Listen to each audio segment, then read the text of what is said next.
At the same time, the ANC is continuing its 113th anniversary celebrations with a presidential gala dinner this evening at the Cape Town International Convention Centre. The party wants to turn its fortunes around as it has not been doing well in the Western Cape. And this celebration comes a year after the party lost its majority nationally, forcing it to form a government of national unity. Let's take you live to the gala dinner. At a faster pace, working together. This opportunity, therefore, on behalf of the PBF team, PCF team, and the support from the January 8 team from the HQ who made this event a success, I would like to humbly request one and only President of the Republic of South Africa, President Cyril Matamela Ramaphosa, to come and address us. President, please do us the honor.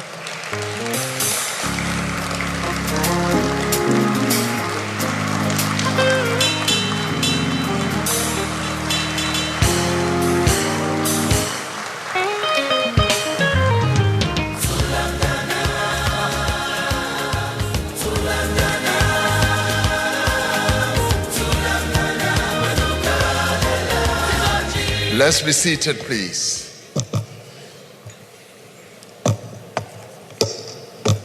Program directors, the Treasurer General of the African National Congress, who is our hostess tonight, together with those who assist her as part of the committee that she works with to host these events. Deputy President of the African National Congress and Deputy President of the Republic of South Africa, Paul Mashatile, National Chairperson, Gwede Mantashe, Fikile Mbalula, Secretary General,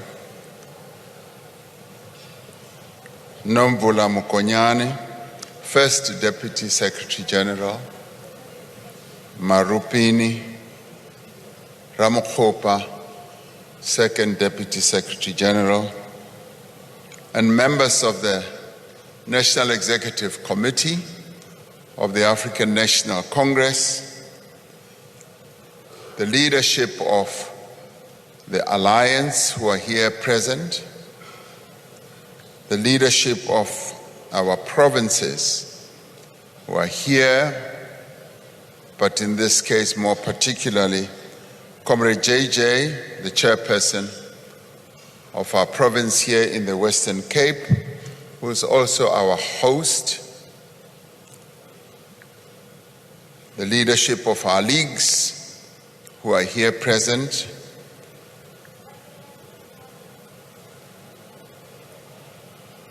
the leadership of our various other formations who are part of the democratic movement, our premiers, as well as our executive mayors who are here with us, our traditional leaders who have also been welcomed by Comrade Besani, but I particularly want also to recognize Queen Masalanabo Mojaji, who is also here with us. Your Excellencies, High Commissioners and Ambassadors who are also here, and comrades, members of the African National Congress and other fraternal organizations and friends. This is a moment when we should be happy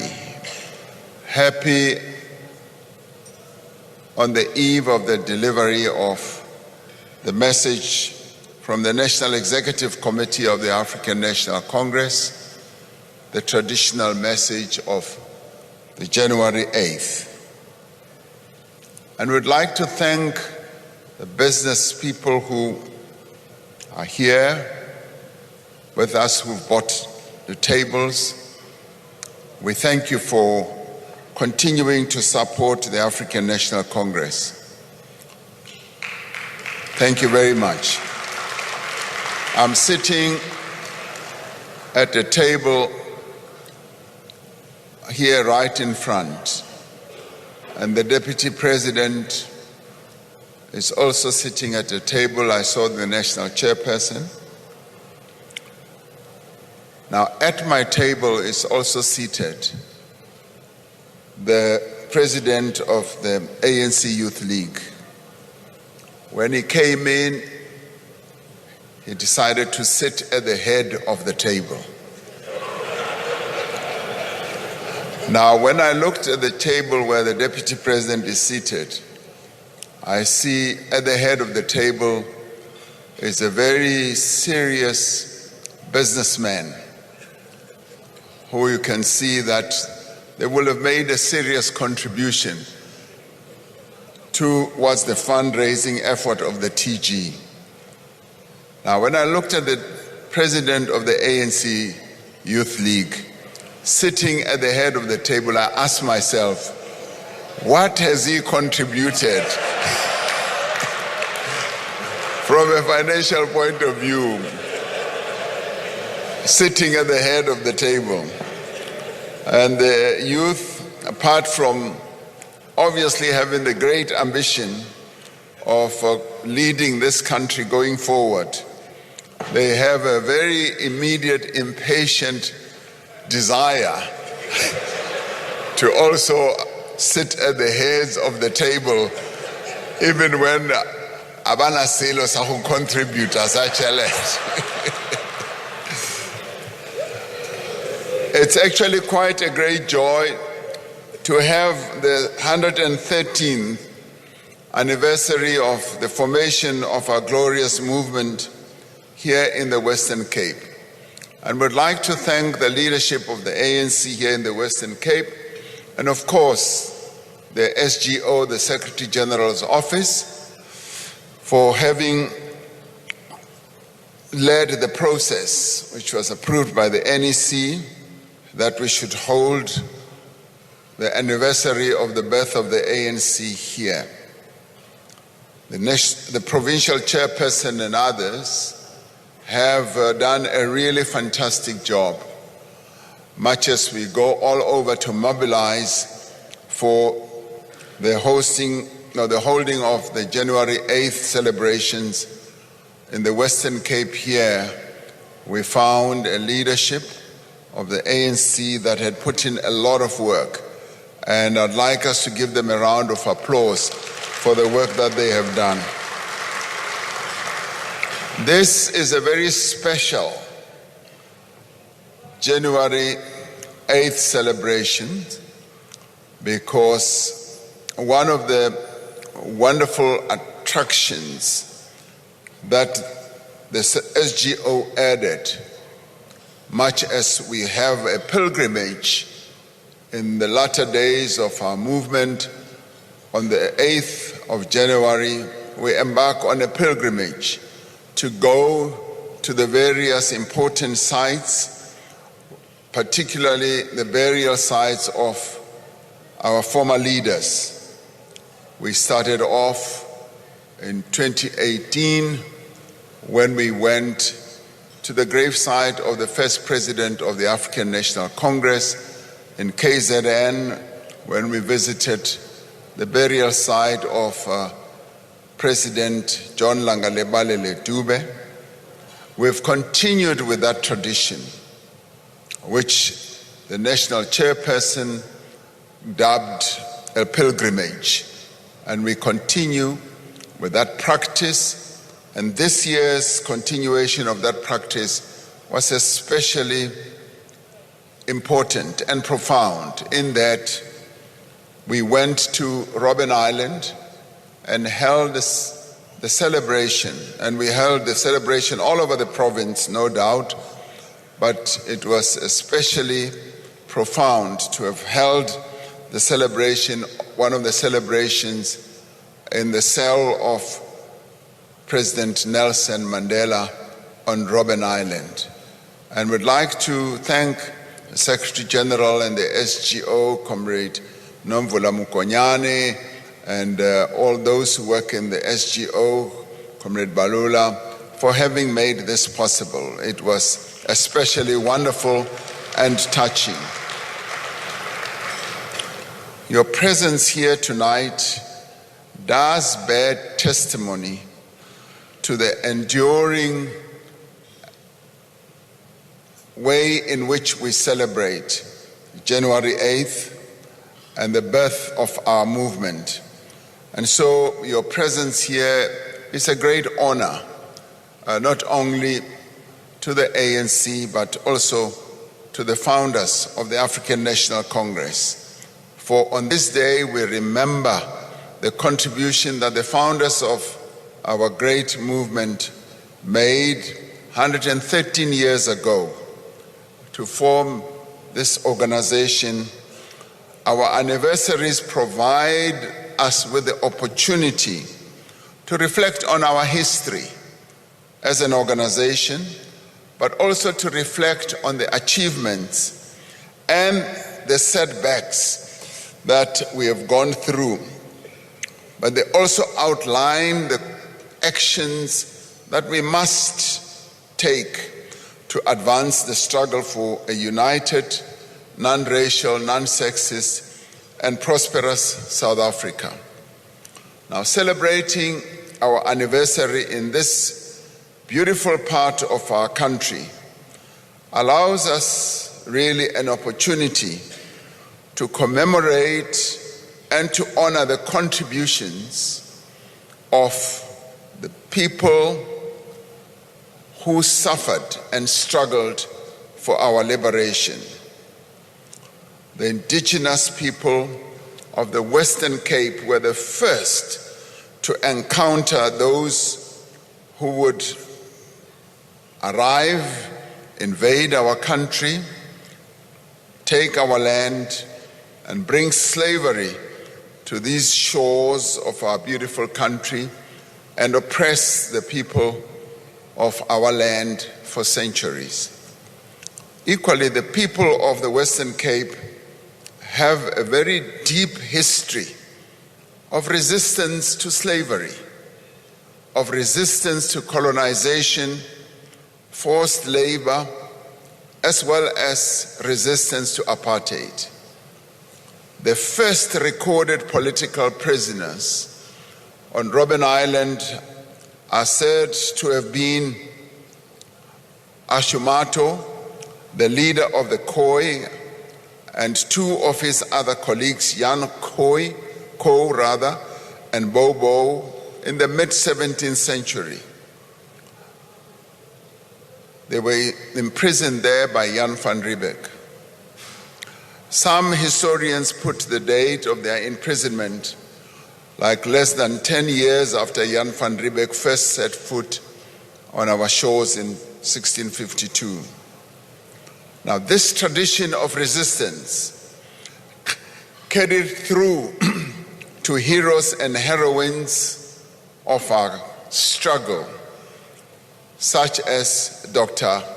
Abdul Ram, Sisi Gul, Dora Tamana, Oscar Mpeta, Philip Hosanna, Ray Alexander, Christmas Tinto, Dulcie September, Dalla Omar, Colleen Williams, Ashri Creel, and many others who followed in the tradition of those who started off the struggle against colonialism and apartheid some 340 years ago.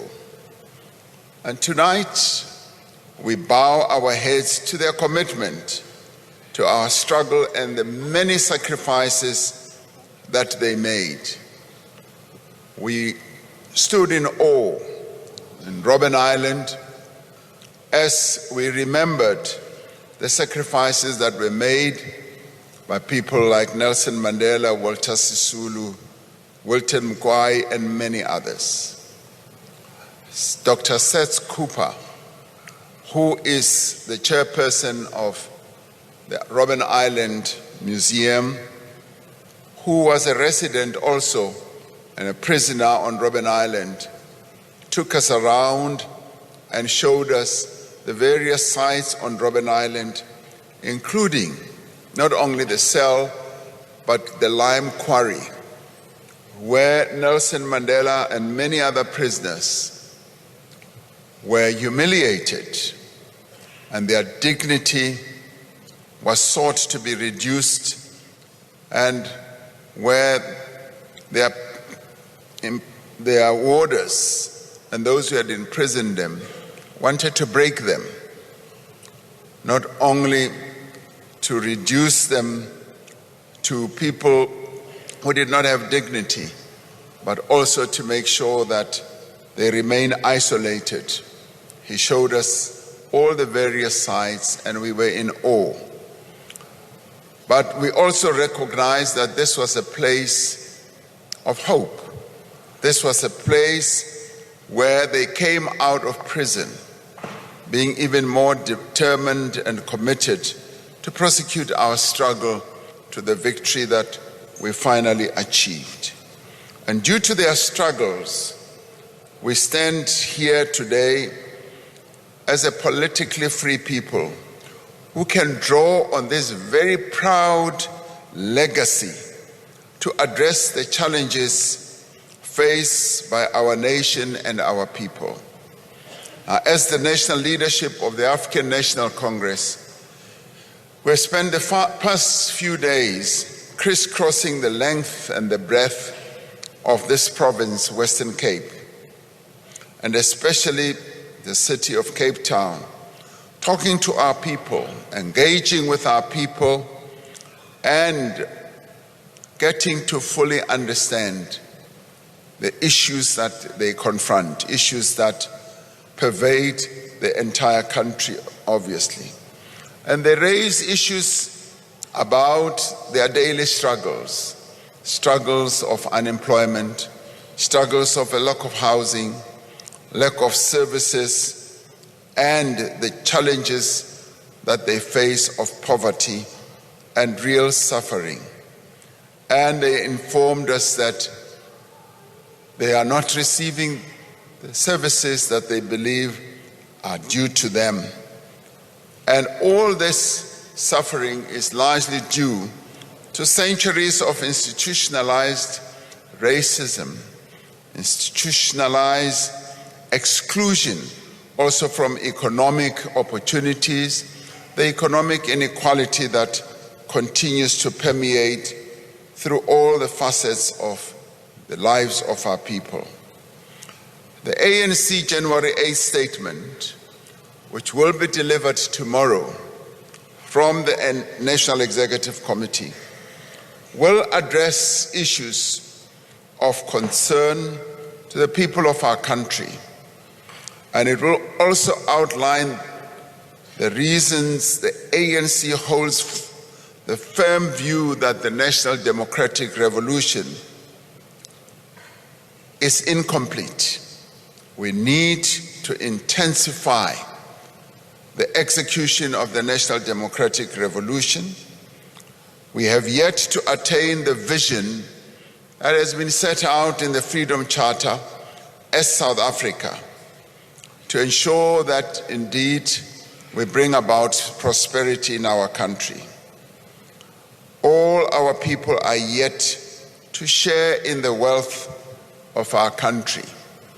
And the quest that continues to be articulated by our people broadly, but that is more sharply also articulated by the young people in our country. And in this regard, I want to applaud the ANC Youth League that continues in all their messages to harp on the issue of the economic freedom that must be attained in our country. We applaud the ANC Youth League for that. We also applaud the ANC Women's League for continuing to articulate the issue of the empowerment of the women of our country, but also to articulate the key issues that we need to address with regard to gender-based violence. We take off our hat to the ANC Women's League for that.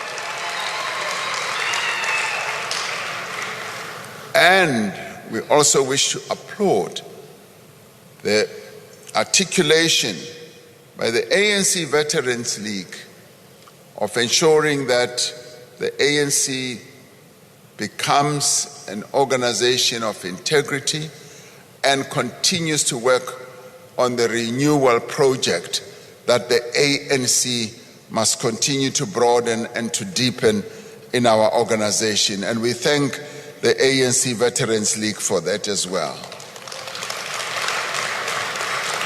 Now, we know that as the movement, we need to expand our programs that are aimed at tackling the unacceptably high unemployment rate, the pervasive poverty, as well as lingering inequality. And the ANC thus reiterates its commitment to continue with the process of driving inclusive growth that fundamentally will lead to the transformation of the economy of our country, as well as the various other institutions of our economy. And such inclusive growth must benefit all South Africans, but in particular, the women of our country, the young people, and the marginalized, vulnerable groups throughout our country. In particular, we must put before our people concrete and targeted measures to address the challenge of unemployment.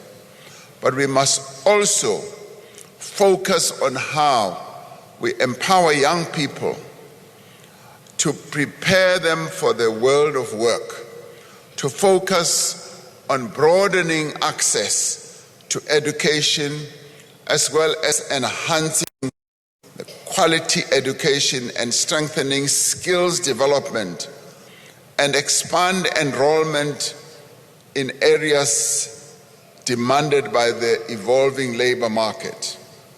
And laws such as the Basic Education Laws Amendment, the Gala law, are aimed at ensuring that we improve our education system.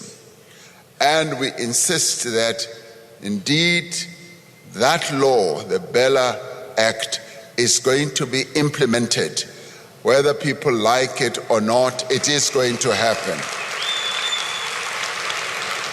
And a core component of preparing the youth of our country for changing the nature of work, obviously, will be about working together with the private sector to link technical and vocational training to skills that are required, particularly in the digital age and emerging industries.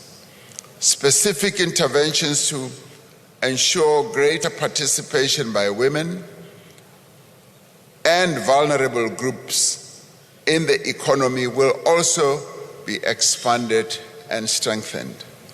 Now, our strategy, which we will speak to tomorrow, which the NEC has spent considerable time focusing on and crafting the January 8th statement, will also be about how we should transform and build an inclusive economy, and an inclusive economy that will grow, particularly grow one important area, industrialization, innovation, as well as how we can utilize new technology, particularly artificial intelligence. Increased industrialization must also lead to supporting localization and building labor-intensive industries. In efforts to prevent deindustrialization, we want our government to continue to work with the private sector to develop solutions to mitigate and also to prevent job losses. We're now seeing quite a number of companies talking of reducing their capacities in various sectors. And we would like, obviously, government to work with those. And today here we have business people, and we would like them to come forward with ideas on how we can prevent calamities such as job losses that can ensue. Our government must continue to support small and medium enterprises, and we would like those who are part of the business community here to also come forward with innovative ideas, creative ideas that will enhance the capability of government to address the growth of the small, medium enterprises. As enjoined by the Freedom Charter, we will also want to ensure that we implement the National Health Insurance Act, the NHI, and provide universal access to quality health care that is free at the point of service, meaning that the NHI will be implemented. We will proceed with that. And of course, we will also, in the NEC statement, want to talk about how we build a safer and crime-free country, and how we will want to engage society more broadly to work with the various law enforcement agencies so that we can root out criminality amongst the various communities, and by so doing to ensure that we have a safe Africa. We repeat our call, and this will be made much clearer tomorrow as well, to ANC structures to lead various campaigns in our communities to ensure that the process of protecting our people, the process of ensuring that the ANC continues to be the leader of society becomes realized. And we will also talk to the understanding that we have brought to bear about the painful electoral setback that the African National Congress suffered in 2024. And we will also speak to the reasons why we suffered this setback and what the ANC needs to do to claim back ground, and how we can ensure that the African National Congress not only regains ground, but regains the trust and confidence of our people. We've always said that the strength of the African National Congress lies in its footprint in every ward throughout the country, whether it's in the urban areas, in the rural areas, in our towns and villages. And even as we have gone around here in the Western Cape, we have seen that the people of our country still have a very strong love affair with the African National Congress. They still love the ANC, and therefore it behoves on us to deepen and broaden the renewal program that we act upon and accelerate the rebuilding and capacitation of the African National Congress, particularly its branches. The ANC as a left and a multi-class pro-poor movement with a working class bias, together with its alliance partners, the South African Communist Party, as the vanguard of the working class, the revolutionary trade union movement, COSATU, and the civic movement, SANCO, continue to represent the aspirations of millions of South Africa from all walks of life. Working together with the broad democratic movement, we do believe that our revolutionary and living alliance remains best placed to unite the broadest swath of society in our country around the common goals that are represented in the aspirations of our people, and where we can continue as the democratic movement and the alliance to lead our country towards the establishment of a national democratic society. We intend, as we articulate the tasks that lie ahead, to strengthen the alliance so that it can meet the challenges before us. And as we do that, we also want to invite the Progressive Business Forum and various other progressive organizations to join us in ensuring that the ideals that we subscribe to are achieved. Now, these are the tasks that lie ahead, which the National Executive Committee has decided we should focus on in the year that we have just started. And this we shall do.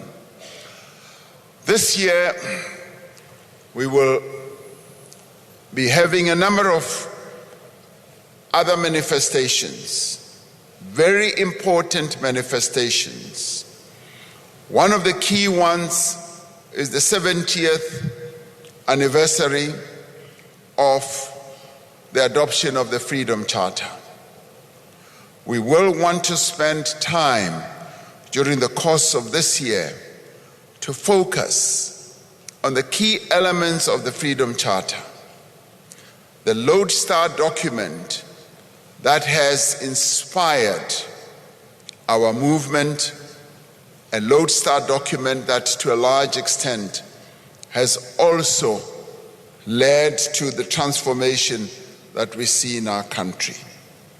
Having been adopted 70 years ago, we will celebrate the adoption of this document, but we will also want to spend time reflecting on the extent to which we have gone ahead to implement the Freedom Charter.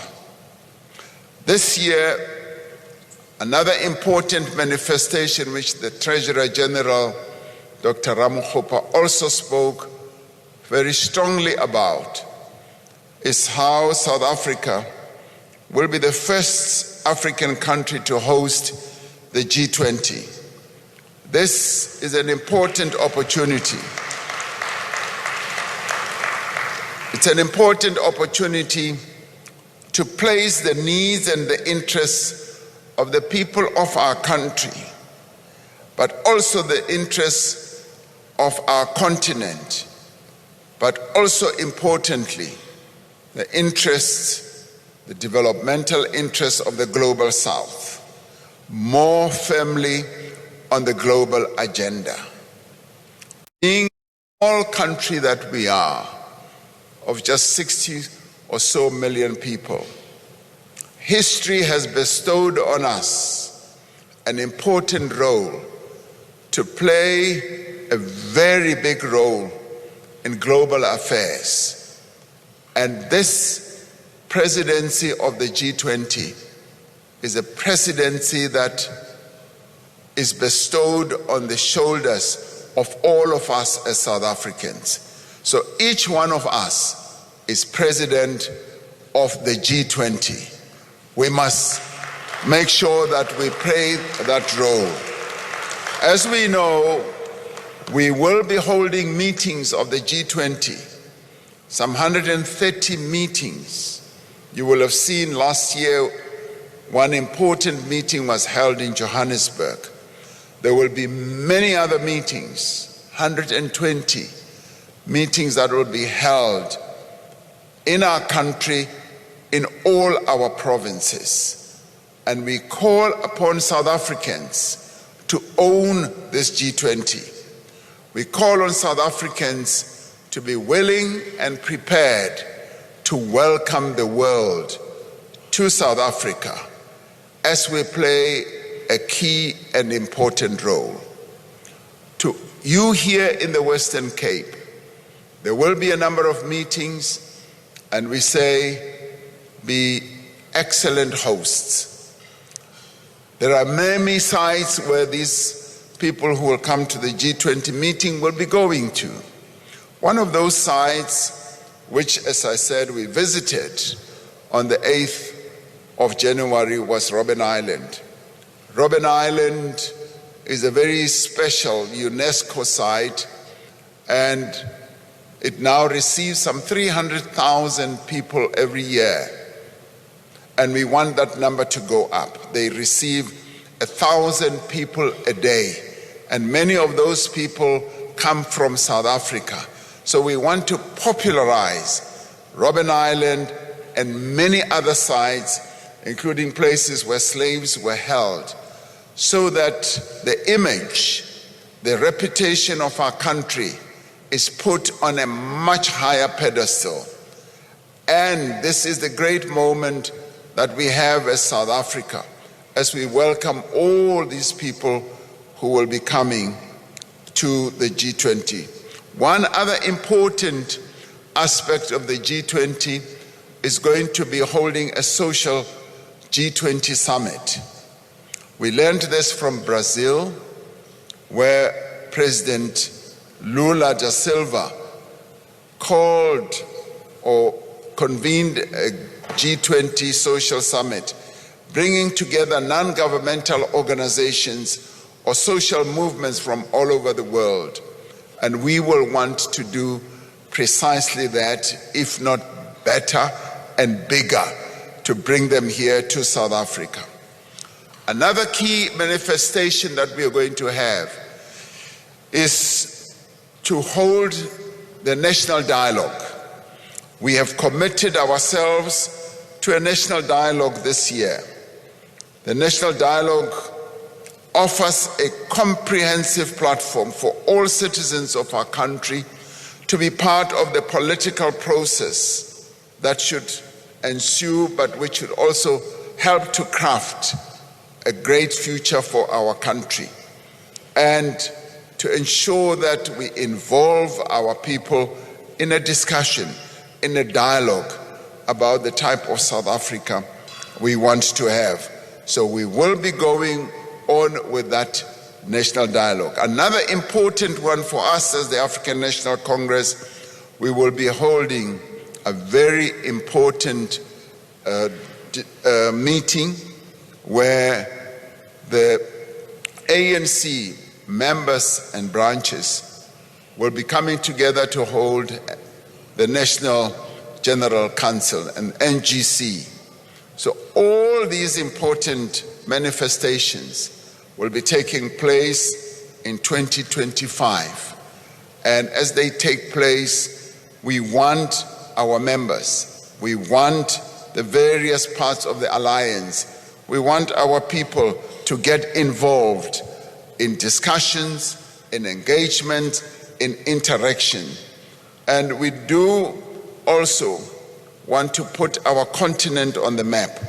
And we remain resolute in advancing the interests of our continent, particularly Agenda 2063.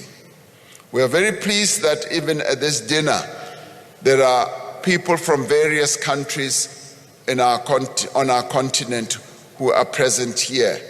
And as the TG said, we welcome them, and let's give those from various countries on our continent who are here a round of applause and thank them for being here. So we will continue to advance the interests of our continent and the attainment of Agenda 2063. And at a time of global tension and uncertainty, for us it is now more important than ever that we address or advance the interests of the principles of solidarity, of equality and sustainable development, which are the themes of our G20 presidency. And it is vital that in doing so, we should continue to strengthen the multilateral system, and also that will lead to the reform of global institutions, particularly the financial institutions and the governance ones. And this is where we will want to heighten the argument of reforming the United Nations. So in the end, we get thousands of our people to come together tomorrow. And Comrade JJ tells me that they have mobilized the attendance of our people so much. And he said the people of the Western Cape are going to be full in that stadium. And those who come from other provinces will be outside of the stadium. So if you are here and you come from other provinces, find a seat outside the stadium because it will be full of people from the Cape. So we look forward to a really successful January 8th celebration tomorrow as the Western Cape leadership leads us to a very good January 8th. Tonight, we continue to request you as business people to continue to support this glorious movement. As I was about to come through here, journalists from various TV stations were asking the TG, how much money are you raising at this dinner? And she was very evasive. She didn't want to fully disclose. And they kept on saying, how much is it costing anybody to sit at the deputy president's table? She didn't disclose. How much is it costing to sit at the president's table? She didn't disclose. I am now able to and willing to disclose, but I'll disclose to those who want to contribute more money to the ANC. So we thank you. We thank you for being here. This for us is an important occasion. We've started a tradition as the ANC, which I now see is being copied by a number of other organizations. We were the very first organization to hold a dinner either before our conference or January 8th. Now, we continue to hold it in style. I want to see what they are going to copy. The ANC continues to lead, and the ANC also continues, as we will talk about it tomorrow, to lead the process in the governance of this country. There are those who thought that, yes, the ANC having gone below 50%, it means that it will not continue leading. We lead, and as we work with 9 other political parties, we've ensured that the political stability in our country remains solid. And it remains solid because the ANC continues to execute the task that it was given in 1912 when it was formed, to unite the people of South Africa and to ensure that there is stability in the country. And we will continue to ensure that there is stability in South Africa, even against those who may want to bring about stability. Stability will continue in South Africa because the African National Congress is leading. Thank you very much.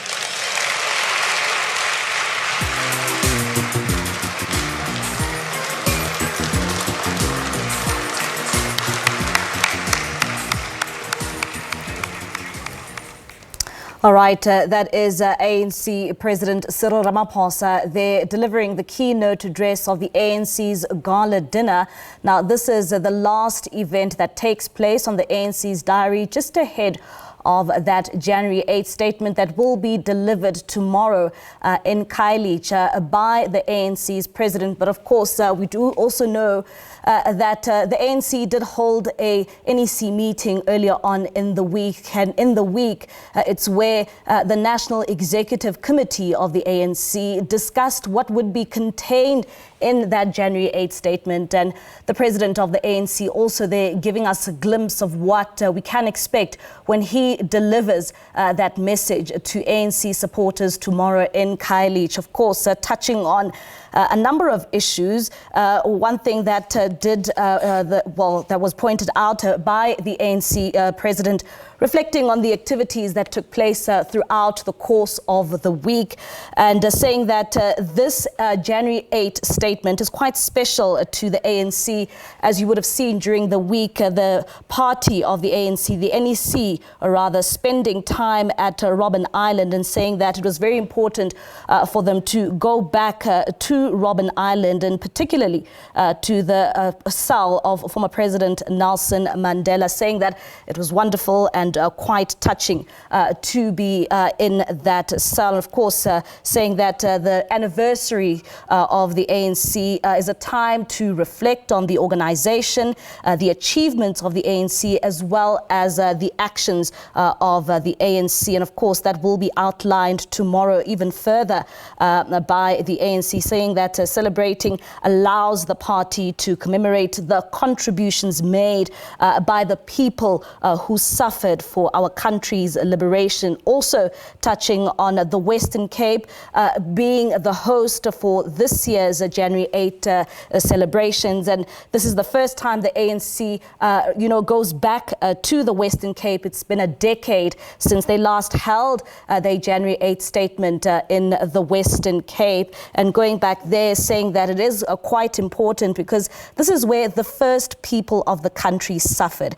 And this is where the first prisoners of Robben Island were also recorded, being some of the leaders of the Khoi. So going back to Robben Island being quite significant there for the ANC and recognizing the contributions that were made, of course, by leaders of the ANC, saying that the prisoners were humiliated, but of course, and they wanted to break them, making reference there to the apartheid regime and the apartheid government, but saying that, isolating the people of our country, and also saying that as a people, they wanted to humiliate them and make sure that they did not have any dignity. But today, the ANC says that as a country, we stand free.